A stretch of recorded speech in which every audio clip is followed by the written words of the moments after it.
Bakit nga ba laging box office ang fried chicken sa kanto? Ano ba ang sikreto at napakasarap nito?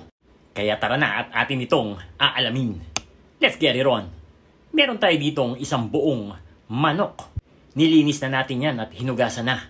Kaya atin na itong gugupitin. Doon natin siya uumpisahan sa bandang breast. Itutuloy lang natin hanggang dun sa umabot tayo sa kanyang leeg. So yung pinakaliig niya ay tatanggalin natin. Siyempre yung nabibili natin sa kanto, nakahiwalay ang leeg dyan, di ba? Kaya hindi natin yan isasama.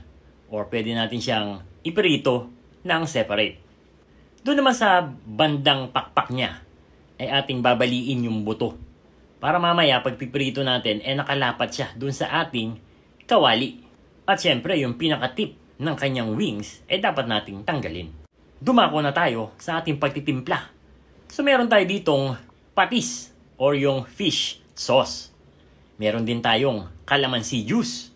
So bigyan muna natin yan ng matinding paglamas sa kanyang bawat himaymay ng laman. So titimplahan na natin yan ng ground black pepper. Magkabila yan. And then ng garlic powder. Maglalagay din tayo dito ng paprika. Alam nyo ba na hindi lang nagdadagdag ng lasa itong paprika? Ito ay nagbibigay din ng kulay na attractive kapag ito ay luto na. Kaya kailangan natin talagang lagyan ng paprika. Mas maganda ito kung overnight natin imamarinate na nakalagay sa fridge. Or kung hindi naman at least 2 hours, okay na yan. Pasok na ang kanyang lasa.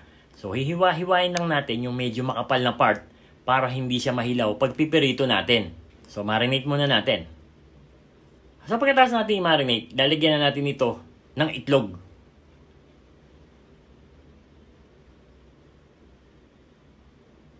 And then, maglalagay din tayo dito ng cornstarch. Ito ay para magkaroon ng ekstrang lutong yung ating chicken pag pipirito natin mamaya. Pero iba pa yung ilalagay natin sa outside coating nito.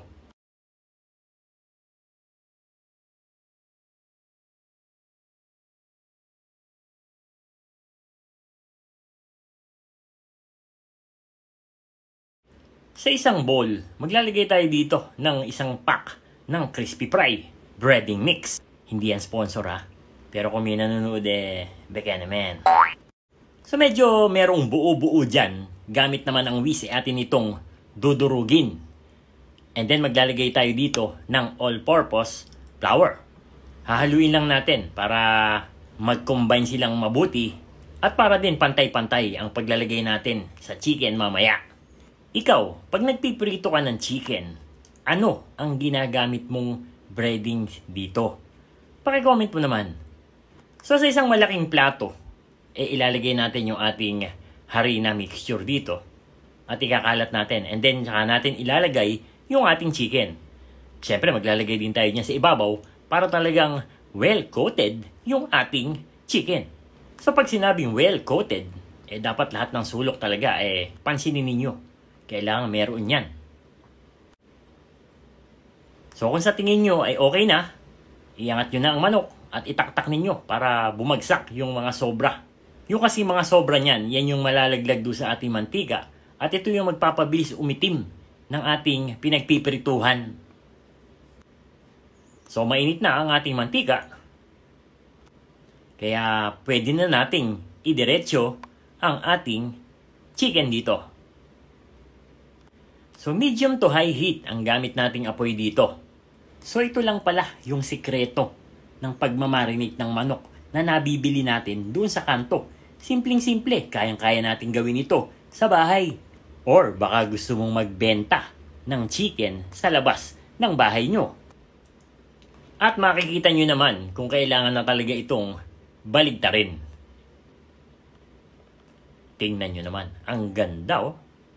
Kaya naman pala nahahali na tayo doon sa mga fried chicken na nasa kanto.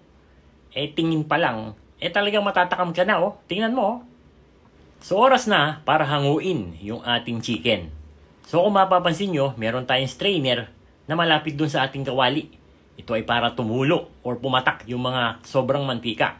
Ngayon, lilinisin natin yung ating pinagpirituhan para hindi mangitim ang ating manok sa ating pagse-second fry. Opo, magse-second fry tayo. Hindi ba gano'n naman talaga ang fried chicken sa kanto na pagbibili natin ay i-deep fried ulit nila para pagdating sa bahay, talagang malutong ang ating nabiling chicken. O di ba? Simpleng-simple, chicken na chicken lang ito. Ano pang hinihintay nyo? Di gawin na natin sa bahay. And there you have it, KND Nation, mga kadadilicious. Ito yung ating version ng fried chicken sa kanto.